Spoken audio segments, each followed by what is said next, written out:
คำแปลว่าพระสัพพัญญุตญาณเป็นญาณความรู้ของพระพุทธเจ้าที่รู้ทุกอย่างที่ทรงต้องการรู้ย่อมดำเนินไปในประกรณ์นี้ฉะนั้นประกรณ์นี้ชื่อว่าปัฏฐานก็หมายถึงพระปัญญาญาณที่แสดงไว้ในคัมภีร์นี้ท่านได้อธิบายเนื้อหาวิเคราะห์เพิ่มเติมว่า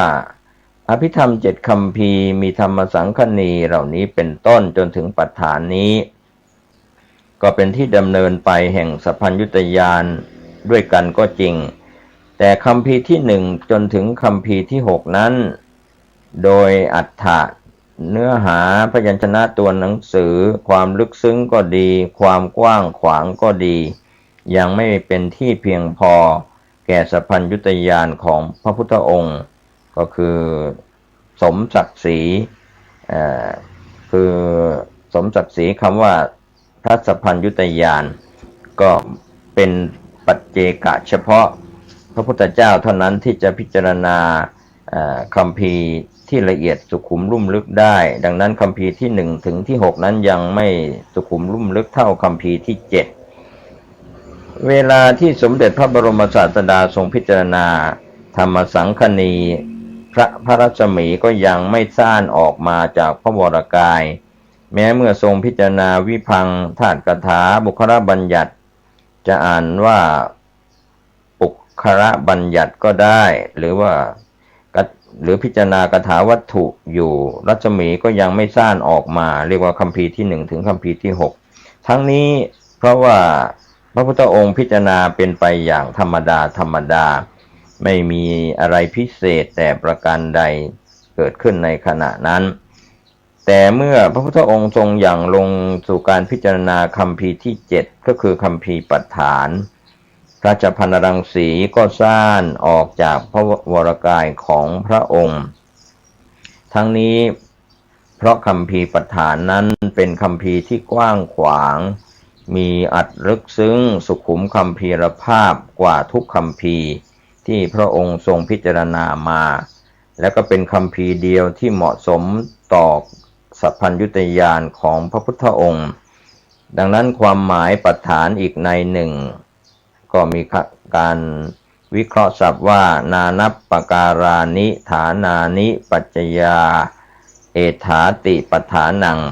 แปลว่าปัจจัยทั้งหลายมีเหตุอารมณ์อารมณะเป็นต้นในปัจจัย24ที่เป็นไปโดยประการต่างๆก็มีอยู่ในประกรณ์นี้คัมภีร์นี้ฉะนั้นประกรณ์นี้จึงชื่อว่าปัฏฐานหมายถึงพระสัมมาสัมพุทธเจ้าทรงแสดงปัจจัยไว้ในคัมภีร์นี้นะครับความหมายปัฏฐานอีกในหนึ่งวิเคราะห์ว่ากุศลาทโยธัมมา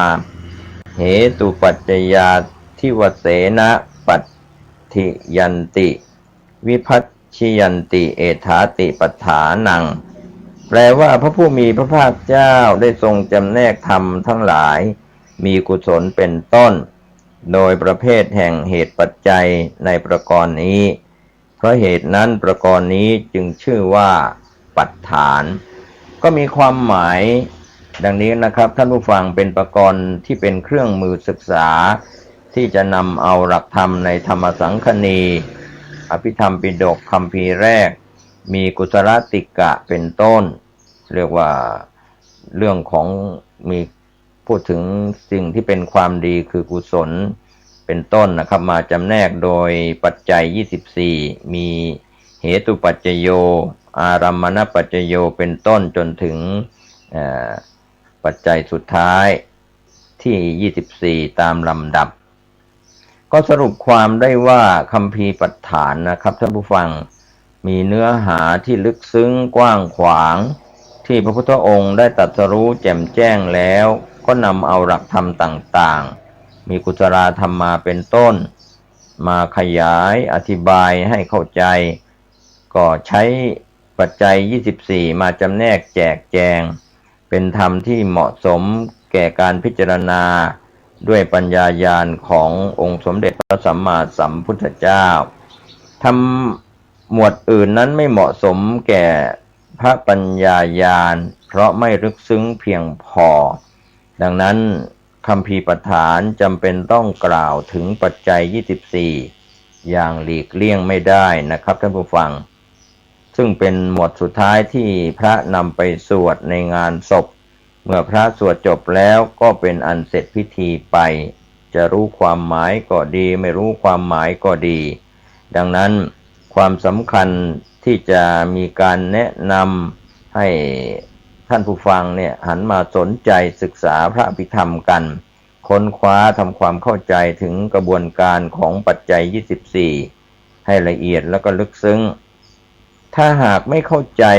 ปัจจัย24แล้วนะครับการศึกษาอภิธรรมหรือว่าปัฏฐานก็นับว่ายังเข้าไม่ถึงแก่นแท้ของอภิธรรมหรือว่าของปัฏฐานเพราะสาเหตุนี้เองนะครับอันตรธานธรรมที่เกี่ยวกับการอันตรธาน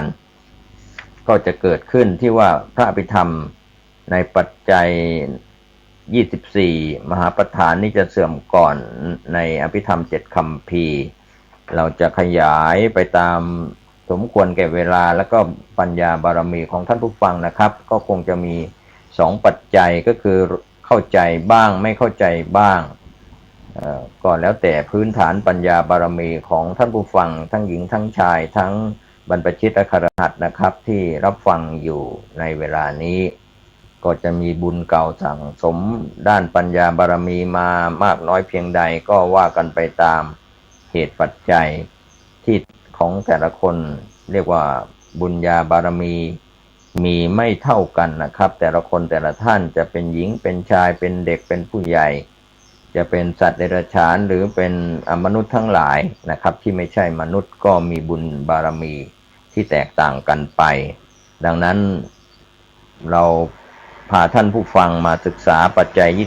24ในคัมภีร์มหาปัฏฐานหรือคัมภีร์ปัฏฐานที่พูดสั้นๆก็เริ่มกันที่เหตุปัจจโยสิ่งที่ช่วยอุปการะโดยความเป็นเหตุ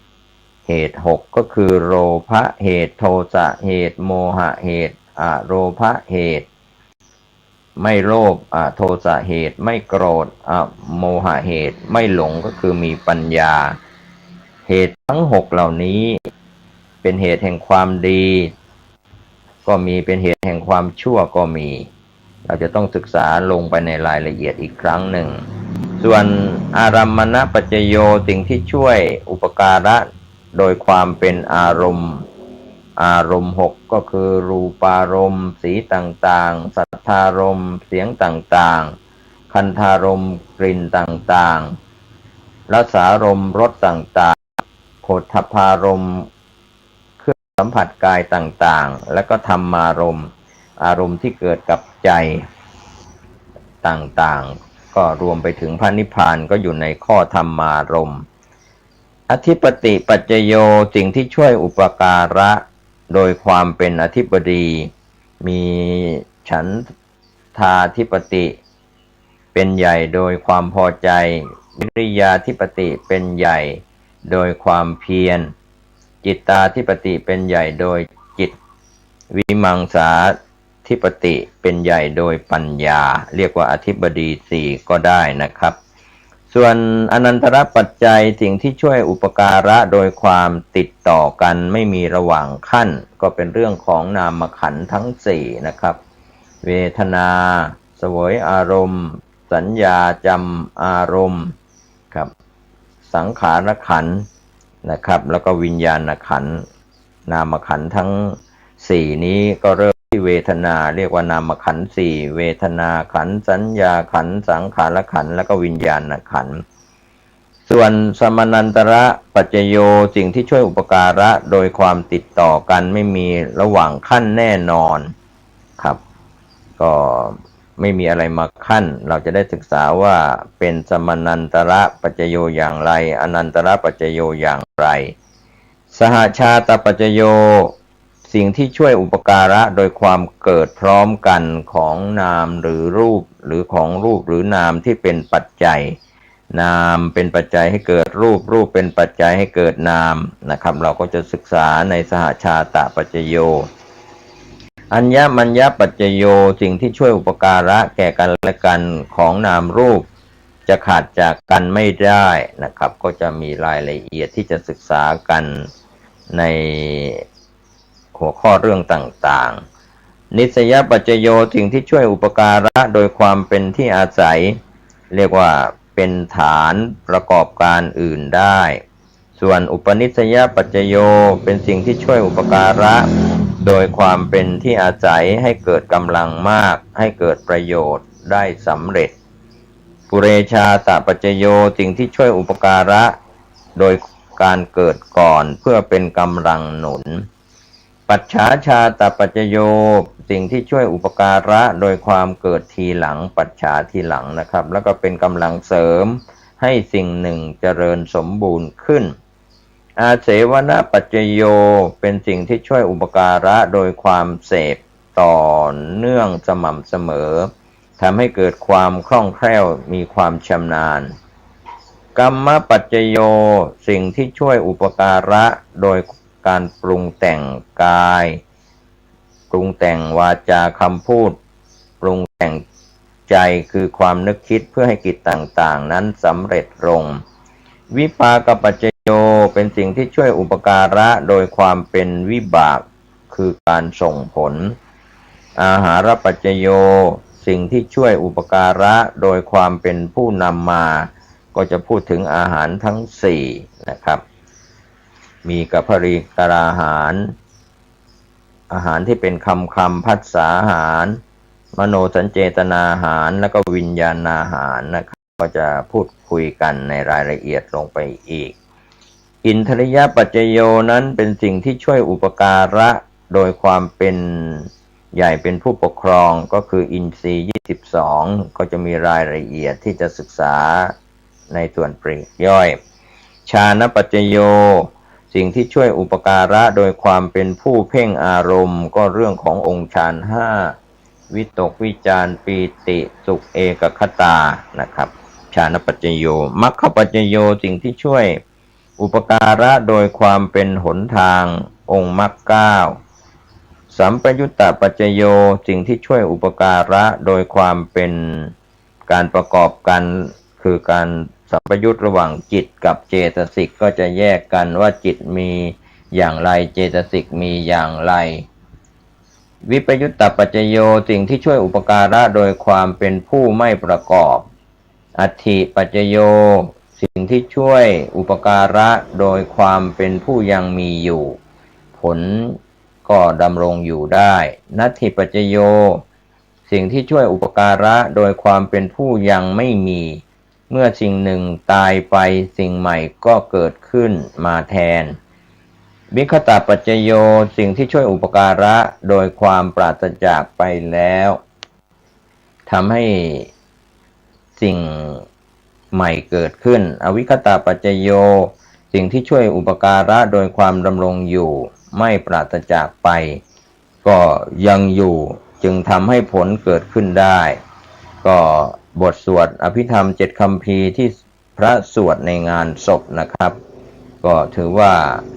จะได้ศึกษาในปัจจัย24ที่กล่าวมาโดยย่อๆก็ยังไม่เข้าใจนะครับถึงความหมายของปัจจัย24นี้ท่านผู้ฟังก็อย่าเพิ่งเรียกว่าตกใจครับก็จะได้อธิบายขยายความสภาวธรรมไปทีละเล็กทีละน้อยต้องใช้เวลากับก็ถือว่าเหมือนเราสร้างสิ่งของอย่างพระธาตุพระเจดีย์หรือศาลาการประเรียนโบสถ์วิหารที่ใหญ่ๆนี่ก็จะต้องใช้เวลาการศึกษาคัมภีร์ที่ละเอียดสุขุมคัมภีรภาพซึ่งถือว่าเป็นเหมือนเมืองใหญ่เราไปเที่ยวเมืองใหญ่มีความกว้างใหญ่ไพศาลเรียกว่ากว้างใหญ่ก็อาจจะเที่ยวไม่ทั่วเมืองใหญ่ๆในเวลาเพียงไม่กี่วันอาจต้องใช้เวลาหลายวันนี่ก็เช่นเดียวกันการศึกษาในคัมภีร์มหาประธานเหมือนเป็นมหานครที่จะอันตรธานคือจะสูญหายไปก่อนเพราะว่าคนที่จะเข้ามาศึกษาได้อย่างลึกซึ้งนั้นก็เป็นเรื่องยาก ดังนั้นท่านผู้ฟังที่จะศึกษาคัมภีร์ปัฏฐานทางอากาศนี้ก็ถือว่าเป็นการศึกษาตามภูมิปัญญาของท่านก็เรียกว่าท่านจะทำอะไรก็จะต้องตั้งใจมีสมาธิในการศึกษาตั้งใจในการฟังครับตั้งใจสอบถามเรียนรู้กับครูบาอาจารย์ก็เรียกว่าอาจจะละเอียดต้องทำความเข้าใจทุกๆประโยคครับดังนั้นคัมภีร์มหาปัฏฐานนึงถือว่าจะเป็นกุญแจดอกสำคัญพาท่านได้ศึกษากันแล้วก็จะลึกซึ้งลงไปก็จะมีการวิเคราะห์เจาะลึกนั้นอย่างไรก็จะต้องทำความเข้าใจในเรื่องนี้ก็ขอให้เราได้ใช้เวลามีเวลาการศึกษาหรือทำอะไรแบบรีบร้อนก็อาจจะหยาบไม่สามารถจะศึกษาในรายละเอียดได้ดังนั้นที่มีการเรียนการสอนกันอยู่ในช่วงหลายปีที่ผ่านมาพระอาจารย์สัทธรรมโชติกะธรรมจาริยะท่านก็จำแนกแจกหลักสูตรไว้การเรียนไว้ไม่ว่าจะเป็นหลักสูตร9ชั้นจุฬาอภิธรรมิกตรีโทเอก3ชั้นละ6เดือนชั้นมัชฌิมอภิธรรมิกตรีโทเอกชั้นละ1ปีชั้นมหาอภิธรรมิกตรีโทเอกก็ใช้เวลาชั้นละ1ปีทั้งหมดถ้าเรียนจบหลักสูตรที่แล้วก็สอบไปตามขั้นตอนก็7ปี6เดือนก็เป็นการตั้งหลักสูตรของพระอาจารย์สัทธรรมโชติกะธรรมจาริยะอาจารย์อภิธรรมาจารย์จากพม่าซึ่งได้มาสอนอยู่ที่วัดระฆังโคสิตารามเมื่อสมัยอดีตท่านได้มรณภาพไปก็ยังมีหลักสูตรที่ท่านแต่งไว้เรียบเรียงไว้นะครับก็ถือว่าเป็นบุญญาบารมีของพระอาจารย์สัทธรรมโชติกะดังนั้นอภิธรรมาจารย์ที่มาสอนมาสั่งสอนกันในภายหลังก็เรียนรู้ศึกษากันได้เท่าที่กำลังของปัญญาบารมีที่จะมีอยู่ดังนั้นท่านผู้ฟังทั้งหลายก็ไม่ต้องอาทรร้อนใจหรือว่าตกใจว่าเราฟังเราศึกษาเรื่องของอภิธรรมไม่เข้าใจก็จะต้องฟังไปฟังบ่อยๆเหมือนฝนนะครับตกทีละหยาดทีละเม็ดก็น้ำก็ท่วมบ้านท่วมเมืองได้เรียกว่าปัญญาบารมีของเราที่สั่งสมไว้ก็เช่นเดียวกันวันนี้เวลาของรายการนำเสนอสาระดีๆแบ่งปันความคิดดีๆผมเกษตรเพชรสำริดวิทยากรก็ต้องนำรายการนี้จากลาครับจะได้นำเรื่องของคัมภีร์ปัฏฐานมาแบ่งปันในคราวหน้าขอทุกคนทุกท่านสุขกายสุขใจบรรลุมรรคผลนิพพานโดยทั่วหน้ากันสวัสดีครับสวัสดีครับท่านผู้ฟังที่เคารพการแบ่งปันความคิดดีๆวันนี้ผมเกษตรเพชรสำริดวิทยากรก็จะได้นำเรื่องราวเกี่ยวกับอันตรธานธรรมที่จะเสื่อมสูญไปก็ได้นำเสนอกันไปบ้างแล้วนะครับที่ท่านได้ศึกษาว่าพระไตรปิฎกมีพระวินัยปิฎกพระสุตตันตปิฎกพระอภิธรรมปิฎกครับทั้ง3ปิฎกนั้นก็พระอภิธรรมปิฎกก็จะเสื่อมสูญไปก่อนแล้วก็ในส่วนของพระอภิธรรมปิฎกอภิธรรม7คัมภีร์ปัฏฐานก็จะเสื่อมก่อนอันนี้ก็พูดถึงเรื่องของพระไตรปิฎกอภิธรรมปิฎกเสื่อมก่อนเพราะว่าเป็นของศึกษาได้โดยยากนอกจากนั้นในคัมภีร์มหาปัฏฐานคัมภีร์ที่7ของอภิธรรมคัมภีร์ก็จะเสื่อมเรียกว่าอันตรธานธรรมเกิดขึ้นก่อนส่วนพระสูตรก็จะเสื่อมตามมาจากพระอภิธรรมส่วนพระวินัยก็จะเป็นการเสื่อมในขั้นตอนสุดท้ายเรื่องของพระไตรปิฎกส่วนการปฏิบัติวิปัสสนากรรมฐานนะครับซึ่งจะเสื่อมก่อนก็เป็นเรื่องราวที่เราได้ทำความเข้าใจกันช่วงนี้จะได้นำพาท่านผู้ฟังศึกษาในเรื่องของการเสื่อมโดยเฉพาะอันตรธานธรรมที่จะเสื่อมในส่วนของจิตเจตสิกภายใน ก็ถือว่าความหมายของจิตและเจตสิกถ้าท่านผู้ฟังเป็นนักศึกษาพระอภิธรรมหรือเคยศึกษาอภิธรรมมัตตสังคหะมาก่อนก็จะเข้าใจว่าสรรพสัตว์ทุกชีวิตในโลกนี้มีองค์ประกอบใหญ่ๆอยู่สองประเภทก็คือร่างกายเป็นรูปธรรมจิตใจเป็นนามธรรมทั้งสองสิ่งนี้ก็มีความแตกต่างกันอย่างสิ้นเชิงร่างกายนั้นเป็นรูปเป็นวัตถุธรรมเป็นเซลล์เล็กๆรวมตัวกันเรื่องนี้คำว่าอนูของสารก็ประมาณ300ล้านอนูเป็นส่วนย่อยของเซลล์เซลล์ก็เป็นส่วนย่อยของอวัยวะอวัยวะก็เป็นส่วนย่อยของคนร่างกายนี้สามารถเห็นได้แล้วก็จับต้องได้ส่วนจิตใจนี้นะครับก็ถือว่าเป็นนามธรรมคือทั้งจิตและเจตสิกนั้นเป็นนามธรรมไม่สามารถเห็นได้จับต้องได้ในทัศนะทางพระพุทธศาสนาแล้วครับจิตใจเรียกว่าเป็นความรู้สึกมีองค์ประกอบสองก็คือจิตกับเจตสิกจิตกับเจตสิกนี้พระพุทธองค์ทรงตรัสไว้ในธรรมสังคณีเพราะธรรมสังคณีเป็นคัมภีร์แรกของอภิธรรมก็เป็นรากฐานของคัมภีร์อภิธรรม6ที่เหลือในการศึกษาปัฏฐานหรือมหาปัฏฐานนั้นได้ให้ความสำคัญมากกับลักษณะกระบวนการทำงานของจิตกับเจตสิกการทำความเข้าใจเรื่องจิตกับเจตสิกก็เปรียบเสมือนกับการสร้างรากฐานของบ้านหรือตึกถ้าบ้านหรือตึกมีรากฐานไม่ลึกแน่นหนาไม่ได้ตอกเสาเข็มก็จะไม่สามารถจะดำรงอยู่ได้นานฉันใดการศึกษาอันตรธานธรรมก็เป็นเช่นนั้นต้องศึกษารากฐานคือธรรมสังคณีให้ชัดเจนลึกซึ้งจึงจะสามารถเข้าใจได้ต่อไปนี้ก็เป็นส่วนที่ท่านผู้ฟังจะได้เข้าใจเรื่องของจิตพอสังเขปพอเป็นแนวทางศึกษามหาปัฏฐานได้แต่ในการอธิบายหลักธรรมผู้ที่เป็นวินยูชนก็อ้างอิงรากศัพท์จากบาลีคัมภีร์ไวยากรณ์บ้างเล็กน้อยเพื่อไม่ให้ผิดหลักเพราะการศึกษาพระพุทธศาสนา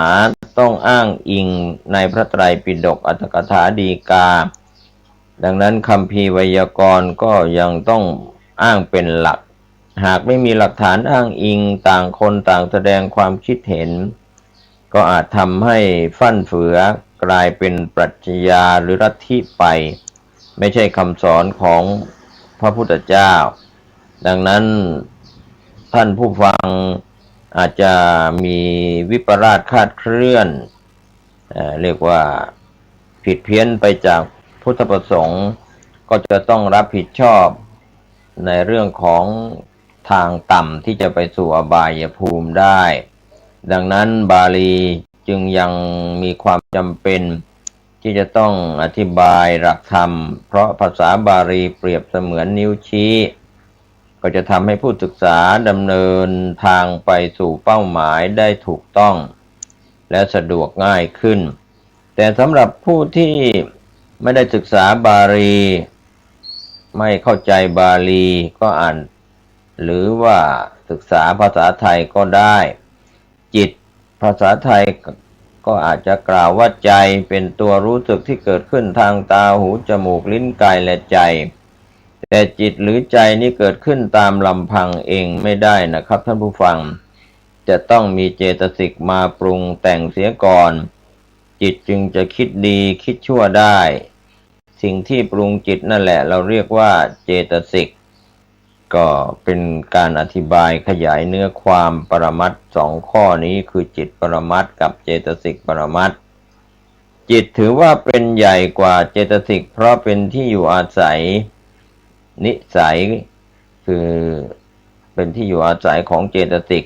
ดังนั้นเจตสิกจึงเป็นเพียงธรรมชาติที่เข้าไปอาศัยจิตเกิดเท่านั้นนิสิตเป็นผู้อาศัยเกิดดังที่พระสุมังคลาจารย์กล่าวไว้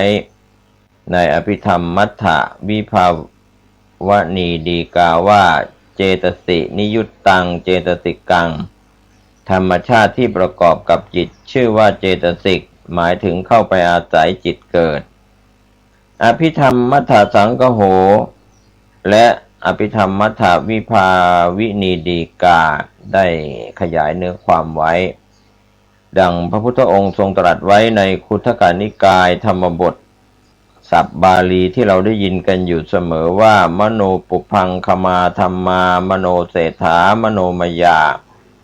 สภาพธรรมทั้งหลายมีเจตสิกมีใจคือจิตเป็นผู้นำมีใจเป็นใหญ่สำเร็จด้วยใจการที่เราจะนึกถึงคำว่ามีใจเป็นใหญ่มีใจเป็นหัวหน้าสำเร็จที่ใจอย่างไรเมื่อพูดถึงใจก็ต้องมีเจตสิกจิตนั้นเป็นที่อาศัยหรือเป็นใหญ่นั้นเป็นอย่างไรถ้าเราจะศึกษากันก็ถ้าเปรียบกับกาแฟก็ต้องประกอบด้วยน้ำร้อนกาแฟมีคอฟฟี่เมดมีน้ำตาลบางท่านก็ชอบใส่เกลือปนเล็กน้อยที่สำคัญขาดไม่ได้ก็คือแก้วกาแฟถ้าเป็นโอวัลตินก็ต้องประกอบด้วยน้ำมีโอวัลตินนมข้นแล้วก็แก้วน้ำทั้งหมดเหล่านี้นะครับท่านผู้ฟังน้ำก็เป็นคุณสมบัติกลางเป็นที่อาศัยทำให้เกิดการผสมกันระหว่างกาแฟคอฟฟี่เมดน้ำตาลและเครื่องปรุงทั้งหมดต้องอาศัยน้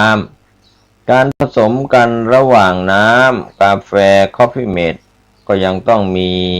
คำเรียกว่ากาแฟไม่เรียกว่าน้ำคอฟฟี่เมดน้ำตาลเพราะกาแฟมีรสชาติเด่นกว่ารสชาติอื่นๆก็ทำหน้าที่ไปปรุงแต่งน้ำให้เป็นกาแฟไปด้วยเมื่อผสมกันแล้วนะครับท่านผู้ฟังก็ไม่สามารถจะแยกออกจากกันได้ส่วนแก้วน้ำก็เปรียบเหมือนร่างกายดังนั้นหรือจะเหมือนแสงสว่างของหลอดไฟแสงสว่างนั้นสาเหตุไม่ได้เกิดจากขาของหลอดไฟไม่ได้เกิดจากสายไฟไม่ได้เกิดจากหลอดไฟทั้งหมดเป็นเพียงองค์ประกอบเท่านั้นเรียกว่าปัจจัยสาเหตุก็มาจากขั้วบวกขั้วลบมาบรรจบกันแสงสว่างจึงเกิดขึ้นแสงสว่างอุปมาเหมือนกับความรู้สึกของสัตว์ทั้งหลายความรู้สึกนั้นก็เกิดมาจากสิ่งของก็คือจิตกับเจตสิกมาบรรจบกันผ้าสีเขียวเนื้อผ้าเปรียบเสมือนกับจิตสีเขียวเปรียบเสมือนกับเจตสิกทั้งผ้าและสีไม่สามารถจะแยกออกจากกันได้จิตกับเจตสิกก็เช่นเดียวกันนะครับท่านผู้ฟังเป็นนามธรรมที่ไม่สามารถจะแยกออกจากกันได้แสงสว่างที่เกิดจากไฟฉายแสงสว่างอุปมาเหมือนกับจิตกระบอกไฟฉายอุปมาเหมือนร่างกายของสัตว์เสียงเพลงก็เช่นเดียวกันต้องประกอบด้วยเสียงคนร้องเครื่องดนตรีต่างๆเครื่องดนตรีในเครื่องประกอบก็ทำให้เสียงคนร้องมีความหลากหลายเสียงคนร้องเป็นจิตเครื่องดนตรีเป็นเจตสิกก็สรุปว่าเจตสิกนั้นเป็นธรรมชาติที่มีหน้าที่ไปปรุงแต่งสังขารจิตให้หลากหลายคือทำให้จิตเป็นบุญจิตเป็นบาปได้ส่วนผสมหรือเครื่องปรุงจิตก็คือเจตสิกมี3ประเภทใหญ่ๆเจตสิกนี้มี3กลุ่มใหญ่แบ่งโดยละเอียดแล้วก็มี52ชนิดก็ท่านผู้ฟังคงจะศึกษาความพิสดารซึ่งอยู่ในคัมภีร์สังคณีแล้วส่วนอัญญสมานเจตสิก13ก็เป็นเครื่องปรุงที่เกิดร่วมกันทั้งบุญทั้งบาปมี2พวกก็คือสัพพจิตตสาธารณเจตสิก7เกิดขึ้นทุกขณะจิตอันนี้ก็ศึกษากันในเรื่องของเจตสิก52ถ้าท่านที่เคยศึกษาอภิธรรมในเจตสิกปรมัตถ์ก็พอเข้าใจแล้วก็ปกิณกะเจตสิก6เกิดขึ้นเป็นบางครั้งบางคราว มาถึงอกุศลเจตสิก14ฝ่ายชั่วหรือฝ่ายบาปส่วนกุศลเจตสิก25เป็นฝ่ายดีหรือเราเรียกว่าฝ่ายบุญก็เรียกว่ารวมๆแล้วเจตสิก52เป็นเครื่องปรุงจิตมี52ก็มีอัญญสมานเจตสิก13ใน13ก็มีสัพพจิตตสาธารณเจตสิก7เกิดขึ้นทุกขณะจิตเกิดร่วมได้ทั้งบุญทั้งบาปที่เป็นกุศลจิตหรืออกุศลจิตก็แยกย่อยลงไปในสัพพจิตตสาธารณเจตสิก7นั้นก็มีผัสสะเป็นธรรมชาติที่ไปกระทบกับอารมณ์เป็นครั้งแรกเวทนารู้สึกในอารมณ์ใช้ศัพท์ว่าเสวยหรือว่าสบายไม่สบายหรือเฉยๆแต่คนส่วนใหญ่เข้าใจว่าเวทนาคือความทุกข์อย่างเดียวก็ไม่ถูกต้องทั้งหมดนะครับเรื่องนี้ต้องทำความเข้าใจเสียใหม่สัญญาก็เป็นความจำในอารมณ์เจตนาก็เป็นการกระตุ้นให้จิตกับเจตสิกทั้งหมดเกิดร่วมกันในการทำงานเอกคตาเจตสิกก็มุ่งรับอารมณ์อันเดียว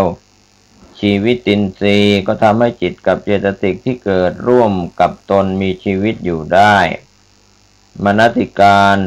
ก็ทำอารมณ์ไว้ในใจไม่ให้อารมณ์ตกหล่นไปอันนี้ก็เป็นส่วนของสัพพจิตตสาธารณเจตสิก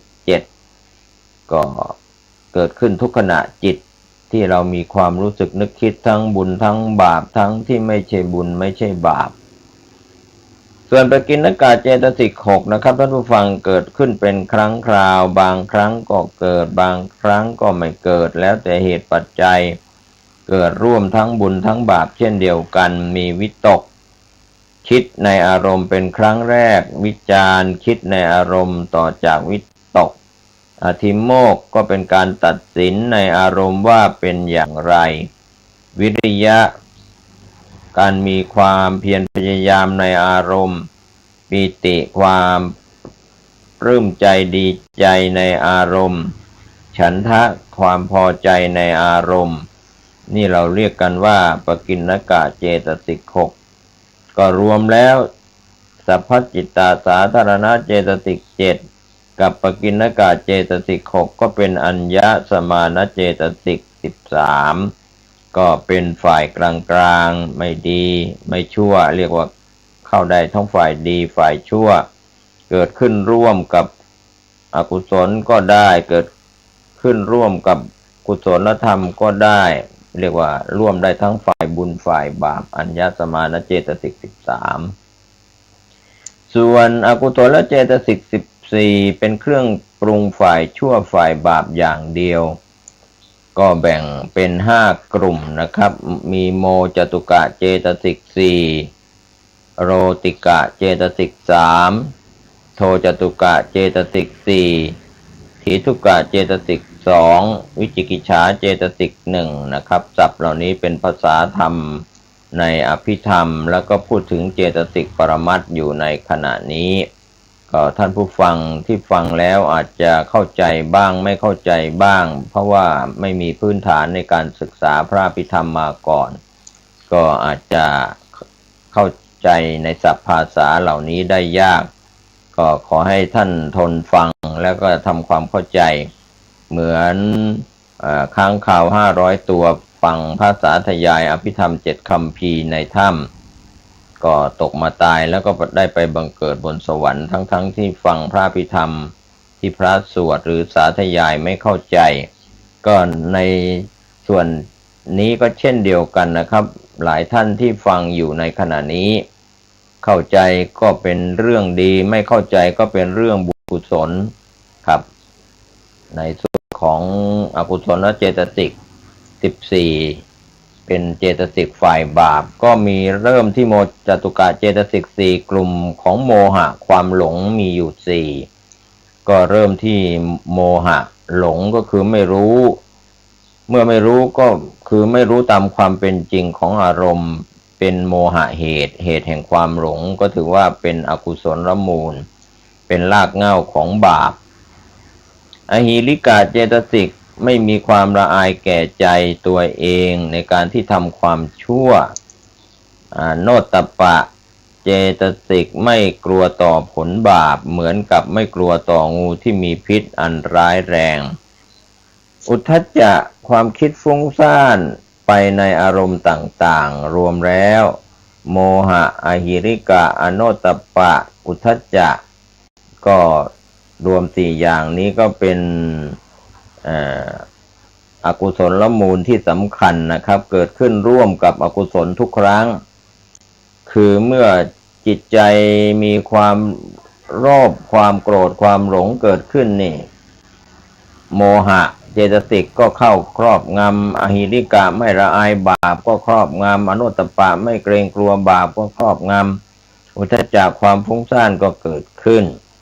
ดังนั้นโมจตุกะเจตสิกนี้ก็ถือว่าเป็นกลุ่มของบาปเป็นหัวเรือใหญ่ฝ่ายบาปทั้งความหลงความไม่ละอายความไม่เกรงกลัวความฟุ้งซ่านส่วนทางโลติกะเจตสิกสามนี่ก็เป็นเจตสิกฝ่ายความโลภเรียกว่าโลภะมีสามคือโลภชอบใจติดใจในอารมณ์ก็เป็นโลภะเหตุเป็นความอยากก็เป็นอกุศลละมูลเป็นรากฐานของความชั่วทิฏฐิจริงๆศัพท์นี้เป็นความเห็นแต่ต้องใช้คำว่าเห็นผิดนั้นจะต้องมีมิจฉานำหน้าแต่ในสื่อภาษาทิฏฐิเจตสิกของฝ่ายอภิธรรมเราจะหมายถึงความเห็นผิดแต่ถ้าเราใช้ศัพท์ว่าทิฏฐิเป็นศัพท์กลางๆก็จะต้องเป็นมิจฉาทิฏฐิถ้าเป็นสัมมาทิฏฐินั้นเป็นความเห็นถูกต้องดังนั้นทิฏฐิเจตสิกในโลติกะเจตสิกสามนี้ก็จะเป็นมิจฉาทิฏฐิส่วนมานะเป็นความเย่อหยิ่งถือตัวก็เรียกว่าเปรียบเทียบตนกับผู้อื่นว่าสูงว่าเสมอว่าต่ำอะไรทำนองนี้ครับก็เรียกว่าเป็นโลติกะเจตสิกทั้งสามฝ่ายบาปมีความโลภมีความเห็นผิดมีการถือตัวส่วนโทจตุกะเจตสิกสี่เป็นกลุ่มของโทสะก็มีโทสะความไม่พอใจในอารมณ์เช่นมีความโกรธความเกลียดเสียใจน้อยใจหงุดหงิดเหล่านี้ก็ถือว่าเป็นโทสะเหตุเป็นฐานรากเหง้าของบาปอกุศลมูลในส่วนของโทจตุกะเจตสิกสี่ดวงที่สองก็คืออิจฉาก็ส่วนใหญ่ชาวบ้านก็จะพูดว่าอิจฉาตาร้อนก็คืออิจฉาหรืออิจฉาริษยาในทรัพย์สมบัติหรือคุณความดีของผู้อื่นและข้อที่ดวงที่สามของโทจตุกะเจตสิกสี่ก็คือมัจฉริยะความตระหนี่ความหวงแหนในทรัพย์สมบัติและคุณความดีของตนเองก็เราก็มีมัจฉริยะหวงทรัพย์สินเงินทองของกินของใช้บางคนยังหวงคุณงามความดีหวงธรรมะก็เป็นธรรมมัจฉริยะครับส่วนข้อสุดท้ายของโทจตุกะเจตสิกสี่นั่นก็คือกุกกุจจะเป็นความรำคาญใจอันนี้คนเราทำความชั่วแล้วก็จะไม่สบายใจที่เราบอกว่าท้อแท้ใจรำคาญใจก็เป็นการรำคาญใจตนเองที่ทำความชั่วไปแล้วก็รวมแล้วก็เป็นโทจตุกะเจตสิกสี่มีโทสะอิจฉามัจฉริยะแล้วก็กุกกุจจะส่วนถีทุกกะเจตสิกสองนั้นก็เป็นกลุ่มที่เกี่ยวกับการท้อถอยในอารมณ์ก็มีสองอย่างก็คือถีนะทำให้จิตหดหู่ท้อถอยจากอารมณ์ส่วนมิทธะนั้นก็ทำให้เจตสิกหดหู่ท้อถอยจากอารมณ์ก็เรียกว่าจิตท้อถอยเจตสิกก็ต้องท้อถอยด้วยอยู่ด้วยกันวิจิกิจฉาอันนี้ก็คือความลังเลสงสัยในคุณความดีลังเลในความชั่วว่าทำดีใช่ความดีหรือไม่ใช่ความชั่วหรือไม่ ก็ลังเลอันนี้ก็เป็นฝ่ายเจตสิกที่เกี่ยวข้องกับเจตสิกฝ่ายบาปรวมแล้วเราเรียกกันว่าอกุศลเจตสิกทั้งหมด14ครับผู้คงแก่เรียนหรือนักศึกษาพระพิธรรมที่ศึกษากันในเบื้องต้นก็ต้องพยายามใช้เวลาศึกษากลุ่มเจตสิกเหล่านี้ศึกษาจิตปรมัตถ์89หรือ121แล้วก็มาศึกษาเจตสิก52ก็เป็นกลุ่มๆที่ผมอธิบายโดยย่อๆให้ท่านผู้ฟังซึ่งเป็นผู้มีภูมิปัญญาเป็นพื้นฐานอยู่เดิมแล้ว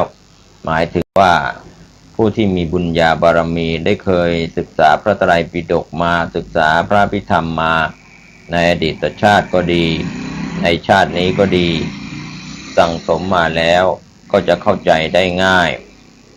ต่อไปก็เป็นเรื่องของกุศลเจตสิก25เป็นเครื่องปรุงฝ่ายดีฝ่ายบุญก็มีอยู่4กลุ่มก็มีโสภณะสาธารณเจตสิก19มีวิรติเจตสิก3มีอัปปมัญญาเจตสิก2ปัญญินทรีย์เจตสิก1โสภณะสาธารณเจตสิก19นั้นเป็นเจตสิกฝ่ายบุญที่เกิดขึ้นทุกขณะจิตของหรือทุกความรู้สึกที่ดีที่เป็นบุญเป็นกุศลเกิดขึ้นนะครับท่านผู้ฟังก็19ดวงนั้นก็เริ่มที่ศรัทธาความเชื่อในกรรมเชื่อในผลของกรรมของว่ามีความเชื่อว่าสัตว์นั้นมีกรรมเป็นเจ้าของเชื่อในการตรัสรู้ของพระพุทธเจ้าส่วนข้อที่2เจตสิกที่2ในโสภณสาธารณเจตสิก19ก็คือสติที่ทำลายความประมาทต่อด้วยหิริความละอายต่อบาปคือการทำความชั่วมีความละอายโอตตัปปะมีความเกรงกลัวต่อผลบาปอโลภะความไม่โลภไม่ติดใจในอารมณ์ก็ถือว่าเป็นอโลภเหตุเป็นฝ่ายบุญเป็นกุศลมูลอโทสะไม่โกรธก็คือไม่ประทุษร้ายอยู่ในอารมณ์ที่โบราณอาจารย์เรียกว่าเมตตาเป็นอโทสะเหตุตัตระมัชฌัตตาทำจิตเจตสิกให้เกิดร่วมกันกับตนเป็นกลางๆโบราณก็เรียกว่าอุเบกขาในพรหมวิหารก็คืออุเบกขาหรือว่าอุเบกขาโพชฌงค์ในโพชฌงค์7กายปัสสัทธิทำให้เจตสิกสงบจิตตปัสสัทธิทำให้จิตสงบกายระหุตาทำให้เจตสิกเบาจิตตระหุตาทำให้กายระหุตาทำให้เจตสิกเบาจิตตระหุตาทำให้จิตเบากายมุทุตาทำให้เจตสิกอ่อนโยนจิตตามุทุตาทำให้จิตอ่อนโยนกายกัมมัญญตาทำให้เจตสิกควรแก่การทำความดีจิตตกัมมัญญตาทำให้จิตควรแก่การทำกรรมดีกายปาคุญญตาทำให้เจตสิกคล่องแคล่วในการทำความดีจิตตปคุญญตาทำให้จิตคล่องแคล่วในการทำดีกายุชุกตาทำให้เจตสิกซื่อตรงต่อการทำดีจิตตุชุกตาทำให้จิตซื่อตรงต่อการทำดีเหล่านี้นะครับก็เป็นส่วนหนึ่งครับเรื่องของอันตรธานธรรมก็มาพูดถึงเจตสิกกันแล้วก็ทั้งฝ่ายบุญฝ่ายบาปพูดมาถึงตอนนี้เวลาของรายการหมดลงก็ขอเชิญชวนท่านศึกษาติดตามได้ในคราวหน้าขอทุกคนทุกท่านมีความสุขได้ศึกษาพระพิธรรมมีความเข้าใจโดยทั่วหน้ากันสวัสดีครับสวัสดีครับท่านผู้ฟังที่เคารพการแบ่งปันความคิดดีๆวันนี้ผมกาเศรษฐ์เพชรสำริดวิทยากรก็จะได้นำสารธรรมที่เป็นเรื่องของอันตรายิกธรรมหรือว่าอันตรธานธรรมซึ่งได้นำเสนอกันไปสิ่งที่ยากก็จะหมดไปเข้าใจยากนะครับเรื่องของอันตรธานธรรมซึ่งได้นำเสนอกันไปไม่ว่าจะเป็นเรื่องของปริยัติอันตรธานความเสื่อมไปแห่งปริยัติอันเป็นคำสอนในทางพระพุทธศาสนาครับถือว่า คำสอนขององค์สมเด็จพระสัมมาสัมพุทธเจ้า 84,000 พระธรรมขันธ์นี่นะครับท่านผู้ฟังก็จะเสื่อมสูญหมดสิ้นไปก่อนในส่วนที่คนจะศึกษาวินัยพระสูตรพระพิธรรมน้อยลงเมื่อคนศึกษาน้อยลงก็มีความเข้าใจน้อยลงความไม่รู้อวิชชาก็มีมากขึ้นก็เป็นปัญหาในเรื่องของใจที่เราได้ศึกษาน้อยก็เป็นปริยัติอันตรธานเมื่อศึกษาน้อยความรู้ที่จะนำสู่การปฏิบัติก็น้อยตามก็เรียกว่ามีผู้ปฏิบัติตามศีลตามธรรมหรือในการเจริญสมถกรรมฐานวิปัสสนากรรมฐานก็น้อยลงไปผลที่เกิดขึ้นก็เกิดน้อยลงเช่นผลจากการเจริญวิปัสสนากรรมฐานมรรคผลนิพพานก็ไม่เกิดส่วนลิงคะอันตรธานความเสื่อมของเพศสมณะก็คือพระภิกษุสามเณรหรือผู้ที่อยู่ในศีลในวัดถือข้อวัดปฏิบัตินั้นก็เสื่อมในเรื่องของทุศีลเป็นผู้ทุศีลไม่ว่าจะเป็นพระภิกษุหรือสามเณรก็เป็นลิงคะอันตรธานนะครับก็ไม่ปกตินะครับเพศของนักบวชก็มีผู้ถือบวชเป็นพระภิกษุเป็นสามเณรน้อยลงส่วนธาตุอันตรธานก็เป็นความเสื่อมไปของพระบรมสารีริกธาตุขององค์สมเด็จพระสัมมาสัมพุทธเจ้าที่ขจรกระจายไปในแว่นแคว้นต่างๆที่มีการประกาศพุทธศาสนานี่นะครับท่านผู้ฟังก็ถือว่าพระบรมสารีริกธาตุซึ่งเป็นตัวแทนของพระพุทธองค์ที่เราได้บรรจุไว้ในพระธาตุพระเจดีย์ครับก็ในขณะที่พระศาสนาขององค์สมเด็จพระสัมมาสัมพุทธเจ้าโคตมสักย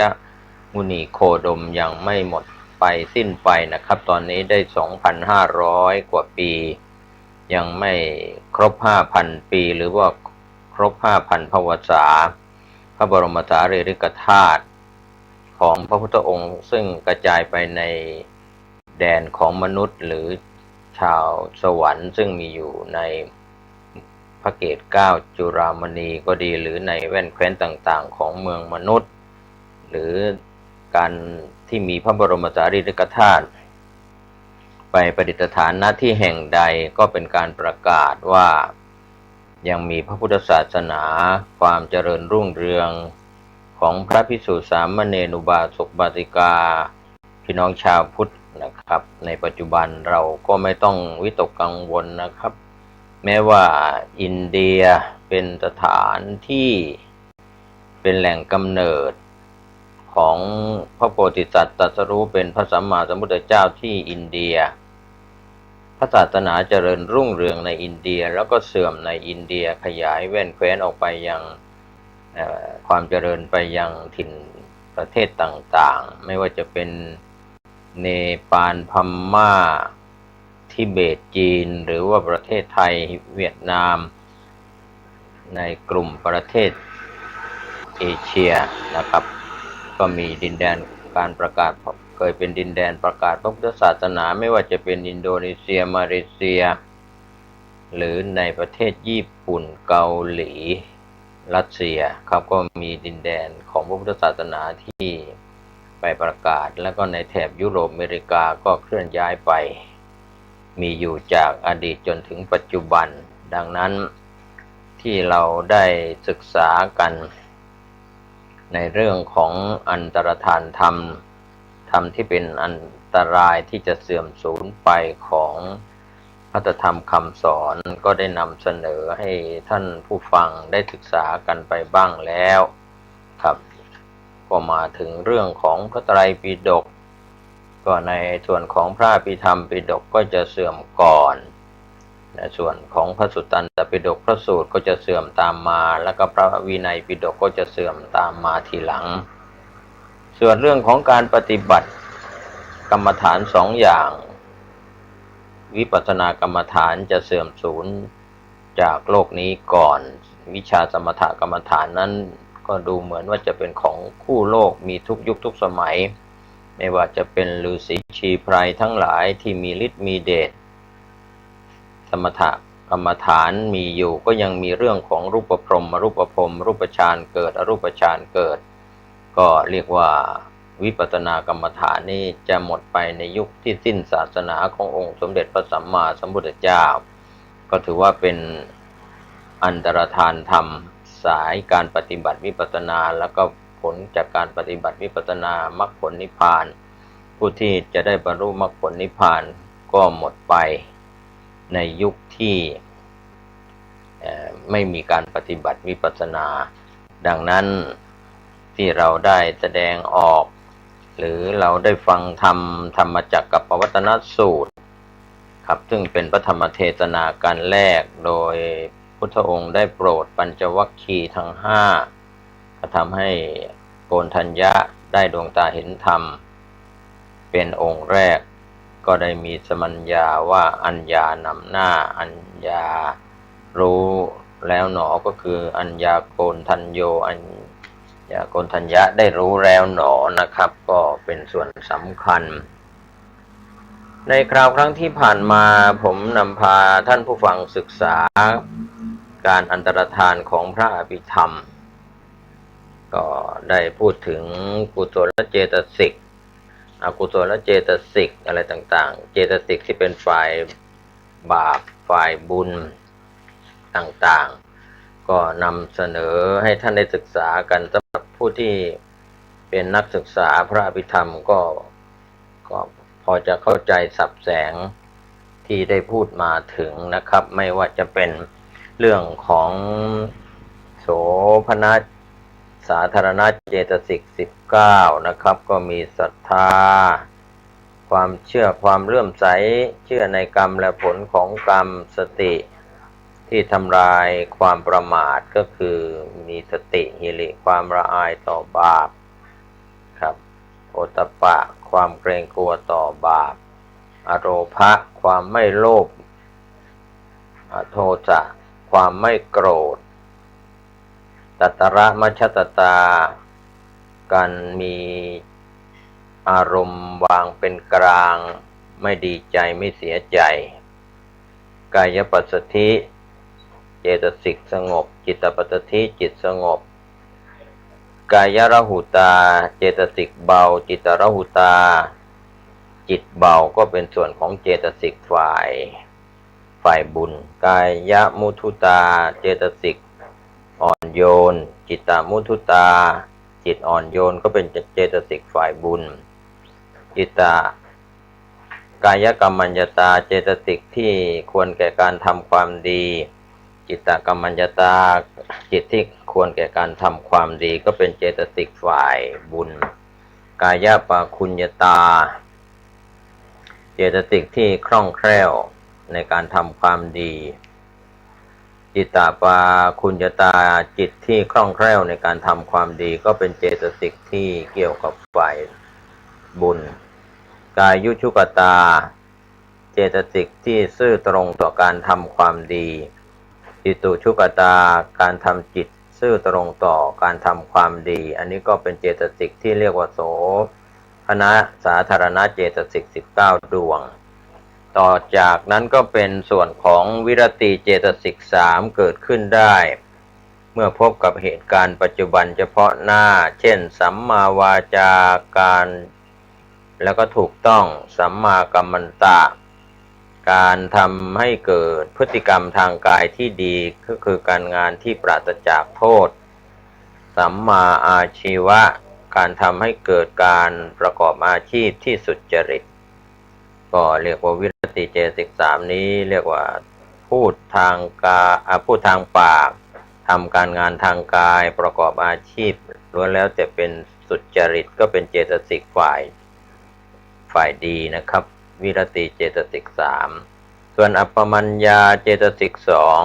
2การแผ่ไปให้กับสัตว์โลกโดยกว้างขวางก็มี มุทิตาเจตสิกยินดีต่อสัตว์ที่ได้ดีเรียกว่าได้ดีอยู่ดีมีสุขในปัจจุบันหรือในอนาคตกรุณาเจตสิกก็สงสารสัตว์ที่มีทุกข์ในปัจจุบันและก็ในอนาคตแล้วก็ในส่วนของเจตสิกฝ่ายปัญญาก็เรียกว่าปัญญินทรีย์เจตสิกมีหนึ่งก็คือตัวปัญญาเป็นธรรมชาติที่รู้สภาพทำตามความเป็นจริงของอารมณ์เรียกว่าเป็นใหญ่กว่ากุศลธรรมทั้งหลาย24ชนิดเมื่อยกจิตเจตสิกที่เกิดร่วมกันก็ถือว่าเป็นอิสรภาพทางอารมณ์สภาวะและความหมายนะครับลักษณะการทำงานของเจตสิกทั้งหมดนะครับที่นักศึกษาพระภิธรรมได้ศึกษากัน52ดวงนั้นก็เป็นการทำงานพร้อมกันเรียกว่าสหชาติเกิดพร้อมกันทั้งหมดโดยแบ่งออกเป็น2กลุ่ม2ฝ่ายใหญ่ๆก็คือสหชาติอกุศลการทำงานร่วมกันระหว่างอัญญสมณเจตสิก13กับอกุศลเจตสิก14นี่เกิดร่วมกันของการทำชั่วทำบาปส่วนสหชาติกุศลการทำงานร่วมกันระหว่างอัญญสมณเจตสิก13กับโสพลหรือว่าโสภณกุศลเจตสิก25อันนี้ก็เกิดร่วมกันระหว่างในส่วนที่ท่านทำคุณงามความดีก็เรียกว่าสหชาตธรรมธรรมที่เกิดร่วมกันถ้าเรามองดูในผังที่นักศึกษาภิธรรมได้ศึกษาอย่างเช่นอกุศลสหชาตธรรมเป็นการเกิดร่วมกันของอกุศลจิตก็จะมีสัพพจิตตสาธารณะเกิดกับจิตทุกครั้งครับจิตทุกดวงเจตสิกเหล่านี้จะเกิดร่วมกันกับจิตทุกดวงก็คือผัสสะเวทนาการเสวยอารมณ์ผัสสะกระทบอารมณ์เวทนาเสวยอารมณ์สัญญาจำอารมณ์เจตนาครับเป็นกรรมเอกคตามีใจเป็นหนึ่งชีวิตินทรีย์เป็นอินทรีย์ฝ่ายนามก็จะมีสัพพจิตตสาธารณเจตสิก7นี้เกิดร่วมกับฝ่ายบาปก็เกิดร่วมกันทุกดวงจิตส่วนปกิณกะเจตสิก6เกิดก็ได้เป็นบางครั้ง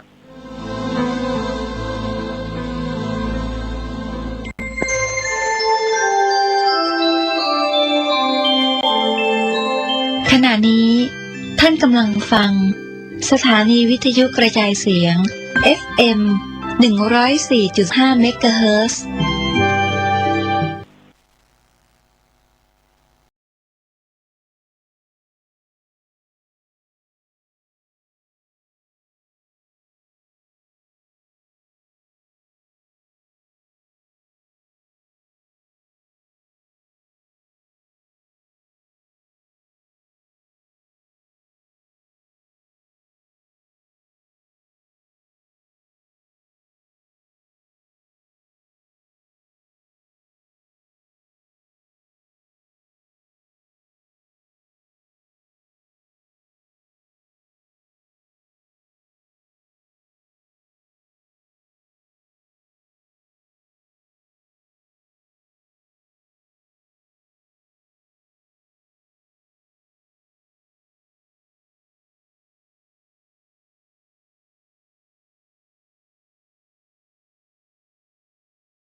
ลู